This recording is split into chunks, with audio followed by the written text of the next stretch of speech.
What's up, guys? Iceman here. Welcome to the Diablo Research Institution. So there is an age-old question. What do I do after I hit level 100 in Diablo 4? I was worried about hitting 100 in Diablo 4 because I thought the journey was going to end. But to my surprise, I actually had a pretty damn good time after level 100, and I still am. And there's a few things that you can do after you get to level 100 that I think keeps the game alive. So the first thing is something that I haven't even worked on all that much, but it's nightmare dungeons. Now, the way to get to them is you have to attain these sigils. I think is how you say it, or is it sigil? Let me know in the comments below how you say that. And you can find these throughout the world, or you can get them crafted. I think it's the potion lady who makes them. Let's find out. Or is it the occultist? Is it the occultist? Civil. Yeah, here it is. Craft sigils. So you can go here and you can craft them. And it gives you the option to craft a certain level range. So my character is now level 100, so I've been running the top tier ones, which are down here. So you get a random 91 to 100 sigil. Or sigil. Shit, I don't know how to say it. But the thing is, once you go through the dungeon and you defeat the boss, they're going to drop the next tier up. So once you get like a 100 sigil, as long as you keep defeating the boss, every time you use it, you're going to get another level 100 one. So nonetheless, I have one right now. And all you have to do is right-click it. Let's use the level 100 one right here. The Hallowed Asurari Nightmare Sigil. Level 100. And they only allow you a certain amount of revives before you just have to exit the dungeon. So if you can't defeat the boss within this amount of revives, this amount of times dying, then you're not going to get the benefits. You know, you're not going to be able to get the drops. You're not going to be able to update your glyphs. And I'll show you what that is in just a minute here. But nonetheless, they have different affixes on them. As you can see here, the dungeon affixes. This one reduces cooldowns on kill, which is a good thing. But they also have things where Stormbane's Wrath chases players around, releasing deadly pulses when reaching a player. There's detrimental effects in the dungeons as well. But basically, to use the damn thing, you have to right-click it. And then from there, hit tab to open up your map, and it should direct you right to it. So you see it right there. And wherever my character's in this town, I believe. So basically, you then just left-click on the dungeon, and you can teleport to it. Now, the reason you want to do these nightmare dungeons is to update and level up your glyphs that you have, that you find just throughout Helltides and as you level up. So I believe I found all the glyphs for this character. So how you access your glyphs is you hit A. And this is after you're level 100, presumably, because initially that'll get you your skill tree. But then there's Paragon as well. Once you hit level 50, you can access your Paragon. So expand the window. Oh, shit. Oh, shit, that damn thing is trying to kill me. That's the one of the effects that's in this dungeon is that thing that follows you around and tries to kill you. So I'll show you the glyphs in just a moment here. But basically, here's how my character is rolling in the Nightmare Dungeons. Level 100, this is a top level Nightmare Dungeon. You can't get beyond 100 in these. So, I don't have any elixir on.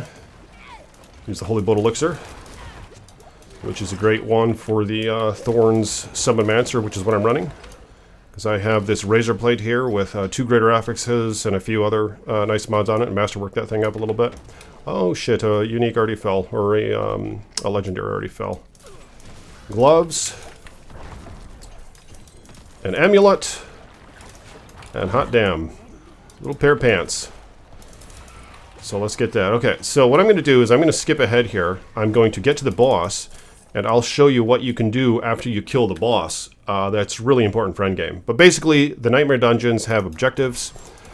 This one, for example, you have to collect these little things from these guys. So you just got to go around and kill the guys, and on the map you'll see them. They're like the skull on the map. It says it's the objective. So you go around, you kill those guys, and then you can get to the boss. So I'm going to hurry this along, and I'll start recording once I get to the boss. Alright, so here's the boss. It's called the Blood Bishop. And I believe that thing is still going to be following me around, that randomly Tries to kill me. There it is at the door. Is it not going to come out here? Oh, it is coming out, but looks like I killed the boss in time. So, you kill the boss, he drops some goodies. See this? He drops another sigil. And what I'm going to do is I'm just going to get rid of one of the ones that I currently have. And put that one in its place, because that's a level 100. So you basically pick up the shit that he drops. He drops some random legendaries and all that. Distilled Fear, which is kind of important, but apparently I don't have room for those either, so I'll make more room. Alright, there we go. And the obols, which are really important to have. Looks like I'm maxed out on them, so I'm going to have to go to town and spend some and come back. But one thing you can't forget to do, and this is what I didn't realize I had to do when I first did a Nightmare Dungeon, is you have to use this awakened glyph stone right here. And if you don't, you can just leave, but if you do that, it's going to warn you that you got to use that damn thing, and otherwise you're going to miss out on it. So basically, what that does is it levels up your glyphs. And here's how you find your glyphs. You just open up your Paragon by hitting A, and then you expand the page, and they're on the left here. Now, all the ones that I'm currently using have that little red border around them. So if I hover over it, I can see what level they are. I have a 21, I have a 17, I have a 13, and I have a 10, which is really pathetic. Because I've been doing pits with this character. I've done like an 85 pit or something like that. Solo, I think I've done a 75. And I still haven't even updated my glyphs. I think there's a max on these. It might be level 21. I can't recall, but it's important to hit level 15 with these. Because once you hit 15 on your Paragon board, they're going to affect a greater radius. So basically, your stats that are in the surrounding glyph area, here's the glyph, everything around this is just going to be enhanced a little bit more. But basically what you do is you click on that rock thing, and then you go to your glyphs, and as you can see, I have one that's level 10, as mentioned, a mage one, so let's work on that one. Then you just update it, and let's try to get that to... Oh shit, I can't get it to 15. So yeah, basically I have to do another Nightmare Dungeon. We'll have to do several more to max out my glyphs. But I just really haven't given a shit that much about them. I mean, this character is doing pretty damn good. But that is really, really important. Next season, what I'm going to do is I'm going to make sure that I level up those glyphs in time. I'm not going to do what I did now and just keep screwing around and be like, wow, I've defeated all the endgame crap basically, and I haven't even finished my glyphs yet. So I basically made it a lot harder on myself. But yeah, that's just... I'll worry about that later, so I'll do that next season. But yeah, I still am going to level up these glyphs, but let me show you another thing that you can do for endgame Diablo 4 after level 100. So another important thing to do is pit runs, which is kind of like Greater Rift. It's the same damn thing as Greater Rift. What you got to do is open up your map, and you go up north here to this town right here, Surrigar or whatever, and then you just go to the town, the waypoint if you have it. And in that town, right next to the waypoint, to the left of it, is the Pit Rift. So basically, you have to complete a level 46 Nightmare Dungeon or greater, I think, or it's 43, to have access to this thing. And once you do that, you can go up to this thing, open it up, and you find these things in like Hell Tides and all that, those things that you have to spend on it, the rune shards. And it costs 3 rune shards to access this thing. And basically start building your way up. And I can go to level 81 right now. I think this maxes out at 200. I don't believe anyone has completed 200. But basically, you do these to collect materials to masterwork your items. So masterworking your items enhances their stats by 5% per level. And there's 12 levels of masterwork. And every 4 levels, so 3 times throughout the 12 levels in this masterworking system, one of your random stats has a 25% increase. So as you can see, this one, it's yellow right there because that intelligence on this one received 2 of those bonuses. And the blue are the bonuses as well that have only received 1 25% bonus. So the boots, for example, the intelligence received that bonus, and so did the movement speed. But basically, for endgame, you can do these to challenge your character. So let's just open up a 75 for the fun of it. So you go in there, and this is a great way to test your gear against other gear and just see how well you can kill shit. Because all these monsters in here are at a set monster level that is in accordance with the Rift level. So the difficulty is going to remain the same, and the higher the tier of the realm here, the higher the difficulty. So let's kill some shit. Yeah, so this is a great way for endgame to test out your character and see how strong they are, basically. And it is the only way to collect the materials needed, oops, just died, to masterwork your items. And as you can see here, with my items, none of them are 12 out of 12 aside from my weapon, I believe. So this helm is 8 out of 12. The armor is 9 out of 12. The glove, which should be 12 out of 12, because that's a very nice item that I have there. I need to work on this one. Gloves are 8 out of 12. The pants are 8 out of 12. The boots are 8 out of 12. The weapon is 12 out of 12. And as you can see there, it has 3 blue stats on it. The intelligence, the life, and the skeletal mage attacking twice mod that I got from tempering. That's an indicator that all 3 of those mods received the 25% bonus at levels 4, 8, and 12. So it was all for 3 separate things. Of course, it can hit twice or even 3 times, I believe, the whole 25% bonus, but this one was scattered, and I guess I'm okay with that. But if you really wanted to hone in on min and maxing, you might want to undo your masterwork, because you can undo your masterwork at the smith, and you can masterwork it again to try your chances all over again, to try to get those 25% bonuses on certain stats or whatever that you want. So the amulet's 8 out of 12, rings 8 out of 12, other rings 8 out of 12. But basically, you go through here, you kill the monsters, and then after defeating the Rift boss, the pit boss rather, he'll drop the materials that you need to masterwork. And depending on what level the Rift is going to depend on what materials you get. I believe up to Rift 30, you have the basic materials that can get your items from Masterwork level 1 to 4. But then after level 4, you need the mid-tier materials. And then after that, I think it's 61, you get the top-tier Masterworking materials. So you can attain those from 61 and above. And of course, you can downtrade your Masterworking materials through the Potion Lady in town, I believe. You can downtrade them, so you don't have to go back and run earlier rifts in order to level your gear that's that you haven't masterworked yet, basically. You know what I mean? But anyway, let me get to the boss, and we'll see what he drops. We'll see how well I can take him, because I haven't played in a minute, really. So we'll see how it goes.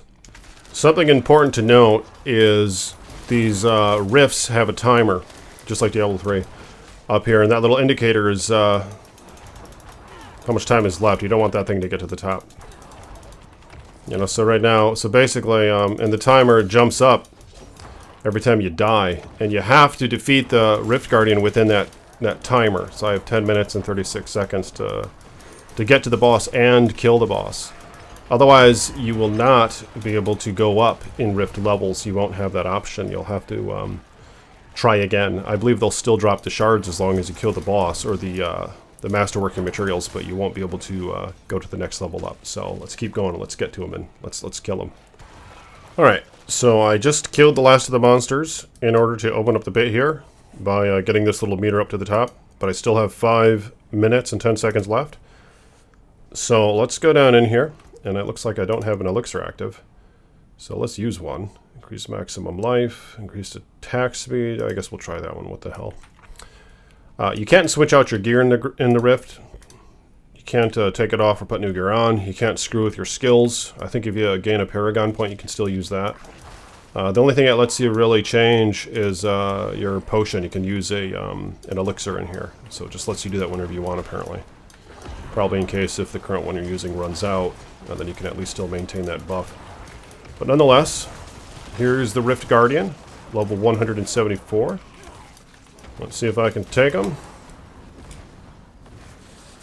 That's a toughie right there. A lot of people are complaining about the one-hit kills that these Rift Guardians have. You know, like it can be kind of easy getting to them, but then they say it's a vast imbalance in that they'll all of a sudden just one-shot you to death, and whereas your experience getting to the boss wasn't that level of difficulty, you know what I mean? So some say they really need to balance that out, so I guess we'll see if they do that. Let's see if I can do this without dying, actually. Level 75 Rift. With a sort of weird thorns. Oh. Yep, there she blows. And then sometimes it'll randomly spawn you further away from that damn portal. I've had it where like it spawns me a long ways away from it. It's like kind of random. That's probably something else that they need to fix. Okay, let's try this again. Let's get that Guardian. Come on, buddy. Oh, you dumb sack of shit. You dumbass. Looks like the timer's gonna run out now, so fuck this. Let's just use the health one. Alright, here we go again. God damn it. Yeah, it is pretty imbalanced, I would say. I mean, you know, it was easy as hell getting to him, and now all of a sudden he's kicking the shit out of me in like one hit, you know? It's fucking bullshit. Let's see what I can do next time.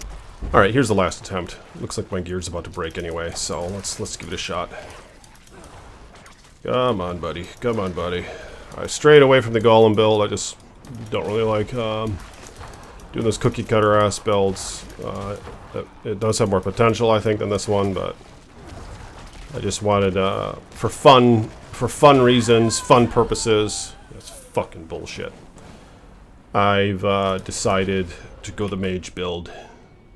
I guess this is what I get for it. So, all right, let's try this bullshit again. So basically I got my ass kicked, and so now just to demonstrate collecting the fucking materials, I decided to do a rift a level 61. So let's see if I can do that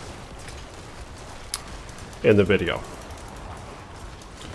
Should be able to. Like I said, I did solo the 75, but I don't know what the fuck just happened a minute ago. Stay out. There's too much shit to dodge, I think is the problem. There's too much bullshit to dodge. There we go. Okay, so the Neatheron, I don't know how the hell you say it, but that's what falls on 61 and greater. So now, oh, there's those damn obols again. I better use them up. The obols have a purpose as well, not only in gambling for items, but also for making your potions, which I think is a good use of them. So I'll go to the potion lady, and I'll craft some elixirs. I'll craft the quest one and some basic ones, seasonals. The holy built ones are good, so I'll craft a couple of those. But nonetheless, so he dropped a couple items, and also he dropped those materials that allow me now to masterwork my items to a higher level. Apparently I don't have enough to do anything that's 8 out of 12 or greater, so I got to fight him one more time to get 50 of these. I only have 33 of those damn things, but that's how you do it. So kill the boss to get the masterworking materials, and then you can masterwork your gear. And I would say the last thing that you can do after level 100 that's kind of interesting. Well, there's two more things. For one, you go to Helltides. The Helltides, you open up your map. It's all that red shit everywhere. You could just teleport the closest you can to that. Just put your little GPS thing somewhere in that mess, and then you can go there. I can access it from this town even just by walking outside of town. They're on a timer. I think they go for about an hour. So it'll dissipate, and then the red shit will go somewhere else on the map. But as long as you're in the Helltide, it's going to be good drops. Monsters spawning all over the damn place. Find the boss there. That's how you collect your items. Just keep fighting the damn boss there in the Helltides, and that's the best way to collect items. So that's the best way to potentially collect the greater affix legendary items. Just keep killing them. Every 5 minutes, go to town, salvage all your gear, go back down there, fight them again. Every 4 or 5 minutes, you're going back up into town. There's legendaries laying from the damn sky. Just falling from the damn sky. But just keep repeating the process until you find gear that you're satisfied with. Even though that's kind of an endless chase, but that's a good thing, you know, because that's how we get the godly gear. And why do we want to find the godly gear? So that we can get more godly gear. And why do we want to get more godly gear? So we can keep finding godly gear. All right, it's kind of a cycle, but that's Diablo for you. But I mean, it's fun, you know. And then here's the thing: is there's also PvP, which I would say is another thing you do end game. PvP, the way to find it is it looks kind of like the Helltides. It's all that red shit on the map, only it's a smaller zone of the red shit. So you see these ones; these are like smaller than these ones. The bigger ones are the Helltides. All right. and the smaller ones are the PvP. And one way to know if it's PvP is by highlighting one of the things on the map. See this? You highlight like that red thing and it says PvP next to it. That's how you know it's a PvP. Like this one doesn't say that. You see, it's in a Helltide. And you highlight the little quest things and it doesn't show shit next to it. So if you highlight the thing in the PvP zone, it'll say PvP next to it. So basically you go there, and this Seething Abomination one is a great one for doing your whispers, because this is 5 grim favors right here by killing that son of a bitch. So anytime you see that in a PvP zone, you might want to go there. That's kind of what I've been doing, because that quest isn't always in the PvP zones. But anytime you see that big red star that says Seething Abomination in the PvP zone, I recommend you go there, because it's got to be one of the easiest ways to collect a quick 5 grim favors. And basically you have to go around in this map here and just see if you can find them on the map. But PvP, it's still a little confusing to me, but basically you kill shit, you collect these seeds or something, and then you put them in these altars that are here, here, and here. Here's that Seething Abomination guy. So you can put your tracker on him. Looks like I found him. So let's go kill him. And again, that's 5 grim favors right there from killing him. So I'm quite pleased with that reward. You see that? Look at that. So now I have a full thing for the Tree of Whispers. So then you collect all these seeds for PvP. You just kill monsters and these seeds fall. You collect them, and then you go to one of these extraction points. In this map, they're bottom, middle, and top, and to the side. So basically, you take the seeds to the altar, you put them in there, the altar of extraction, and then it has a 50-second timer. And everyone on the PvP map is notified that I put that shit in there, alright? So they can see this on the map, like how there's a little timer on there, so they know I'm right there. To my understanding, they can come in here now and try to kill me, and then steal my seeds or whatever, alright? So it's kind of like the game. But I've noticed many occasions where I run in here and somebody else planted the seeds and I can't hostile them. So I don't know if they have to opt into it or what. Like what it said right there. It said a player has started a ritual. So where are they at? They're down here. So we're going to go down there after my timer here runs out.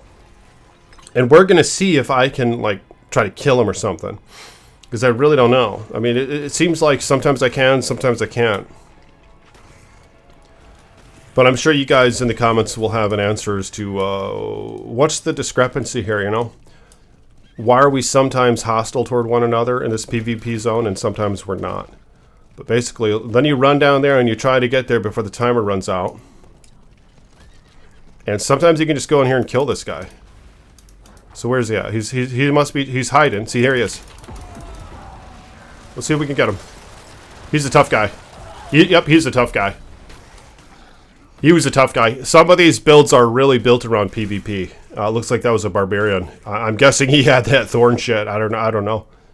But yeah, he kicked my ass. And then after he kills you, sometimes there's like a little red thing around him on the map. Let's go back there one more time. I know he's going to get me, but yeah, he's a tough guy. I've murdered a few people in these PvP zones. Oh, he went on to the next one, I'm sure. So he's gone now, but nonetheless. There's PvP for you. So I got to showcase, yeah, we did have one another hostile somehow, and he beat the shit out of me. But those are some things that you can do after 100 in Diablo 4. Let me know if you guys are satisfied with the end game in Diablo 4 so far, or let me know if you think it needs to be improved upon, and if so, how should they improve it? What do they have to do to make it better? Comment below your thoughts on these matters, and I'll see you guys in the next video. Peace be with you.